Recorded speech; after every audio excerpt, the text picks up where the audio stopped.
Well, no, but the point is, whether or not it actually happened, okay, it did happen in the sense that it has come down to us through the Bible, okay, and through the retellings over many years. And the Bible wasn't even put together until 325 years after he lived.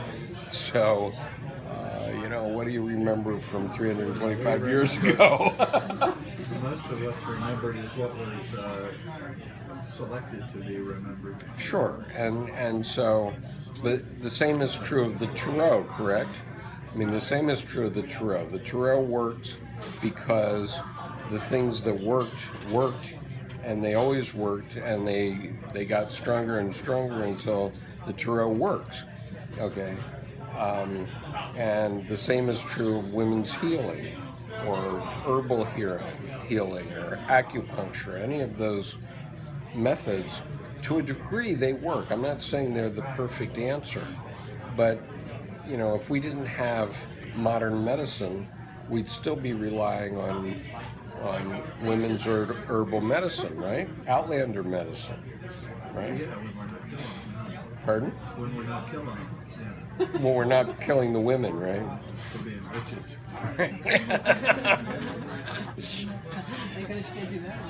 But see, we learned from the Transpersonal Self that women have their values. I mean, that's not understood well in other parts of the world, okay? Right? There are other parts of the world where women are treated as feedstock, They're held right? responsible. Pardon? They're held responsible for men who don't. And I don't mean this Yeah, no, that's fair. in a disparaging way. But they're held responsible for men not being able to. Control themselves. Yeah, exactly. Right. They're held responsible for men's sexuality, Right. or their relationship with sexuality. Right. Precisely. It's kind of amazing when you think we're both human beings. Yeah, this is on one. I've been through this before with the whole Christianity The whole thing. taboo thing is just kind of. Yeah, I mean, But I had My a, big thing with the Christianity is most of the religions is it's worship of male consciousness. And right there you hear from the downside. well, fair enough, but and so I'll give you a very graphic example in North America. I have a friend who you can see on Facebook in British Columbia, and at one point he was transporting 1 million sheep to British Columbia every summer. He was renting them from the farmers, or actually he was borrowing the sheep from the farmers, taking them to British Columbia and running them up through the Weyerhaeuser forests to eat all the low-lying shrubs, because that's how the bugs get onto the trees. So if the sheep went through the forest, this is an ecologist, he's an ecologist, so the bugs get on the trees by the low-lying shrubs. So he would run the sheep up through the forest, they'd eat all the low-lying shrubs, and then the bugs couldn't get on the trees, right? And so he had a whole system for this. It was awesome. He'd get the sheep farmers from Australia every winter in Australia. They would be summer here, so he'd come up and grab the sheep farmers from Australia who'd come up to Canada, run the sheep, and then they'd go back and shear their own sheep. Pardon? By boat? Yeah. Well, by plane. They brought the sheep by plane? No, they were running sheep from all over Canada. Okay, so what they would do is they'd go all over Canada. So he went out in the middle of Saskatchewan. He got native ones. I thought you Yeah, were he was importing them from he wasn't importing. No, he wasn't importing the sheep, but the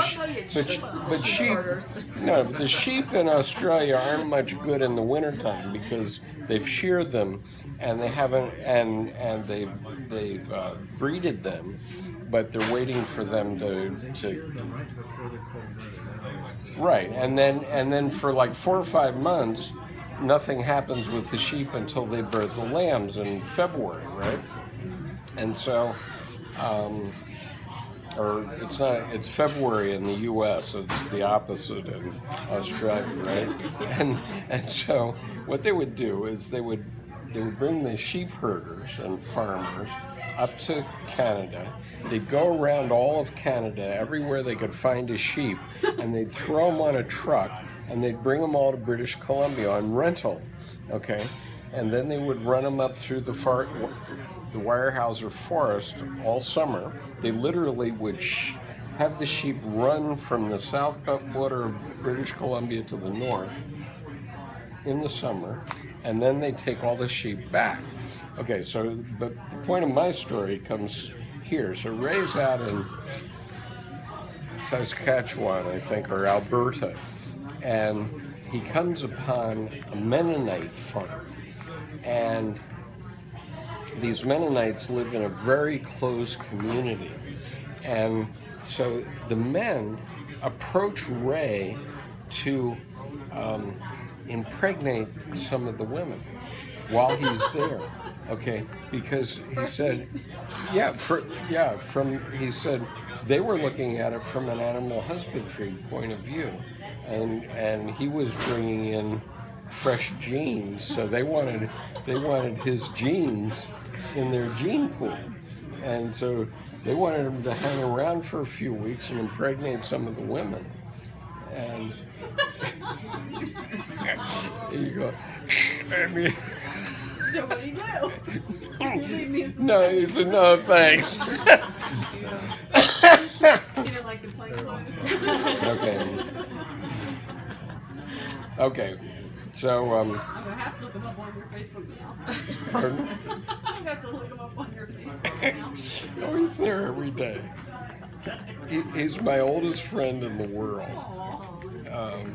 I met Ray in 1962, and we met in a very lovely way. He threw a spitball across French class and hit me in the forehead. How all great friendships start. All great friendships start. Love that. And, then I was in,